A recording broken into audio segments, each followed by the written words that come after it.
교리가 문제가 되면 삶도 문제가 됩니다. 왜냐하면 삶은 그가 받아들인 교리의 영향을 받기 때문이라는 거죠.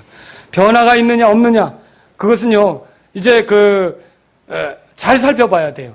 구원받은 사람은요 여러분 분명한 변화가 나타나는 거 맞죠? 근데 변화가 있기 때문에 구원받았다라고 말하는 건 아니에요. 변화가 구원의 조건은 아니란 말이죠.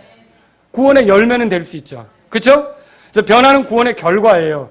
그런데 반대로 그렇다고 했는데 구원받고 죄사함 받았다고 하는데 변화가 안 나타나요. 여전히 죄를 좋아해요. 그래서 습관적으로 그렇게 살아요. 그럼 그거는 문제가 있는 겁니다.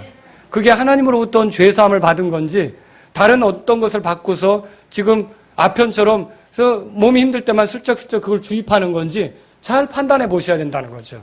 제가 말씀드리려고 하는 건 이거예요. 왜 하나님이 우리를 의롭게 하시느냐? 결국 거룩한 삶, 성화의 삶, 궁극적으로 예수님처럼 되는 삶으로 나아가게 할 목적으로 우리를 구원하신 거라는 거죠. 그러면 진짜 구원받았으면 이게 생명이 나타나고 그 생명의 성장이 있고 그 생명의 변화가 있는 거예요. 거듭남? 거듭남을요 티켓으로 알면 안 돼요. 거듭남이란 말 자체가 태어나는 거 아닙니까? 거듭남이 태어남이라면 생명이 난 거 아닙니까? 생명이 나온 거면 자라가는 게 아닙니까? 자라가는 거라면 변화가 있는 게 아닙니까? 그죠? 그래서 어느 정도 성장해서 어디까지 자라가야 합니까? 예수님에게까지 자라가야 되는 거예요. 거듭남이란 말 자체가 그게 생명의 변화고 생명의 변화는 성장을 그 방향을 삼고서 거듭나는 거라는 거죠.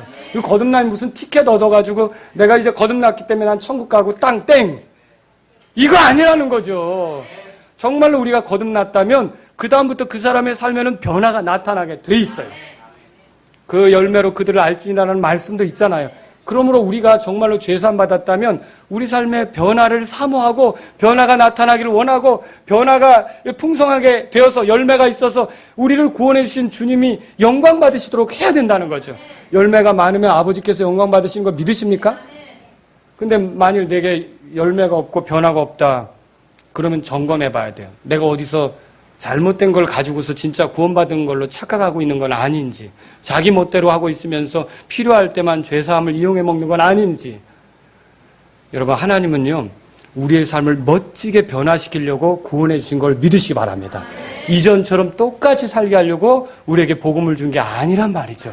우리에게 복음을 준 건 이전과 같은 삶이 아니라 더럽고 추한데 뒹굴던 그런 삶이 아니라 돼지가 먹던 그런데 진창 속에 뒹구는 그런 삶이 아니라 완전히 새로운 의의 삶으로 나아가도록 하기 위해서 우리를 구원시킨 걸 믿으시기 바랍니다.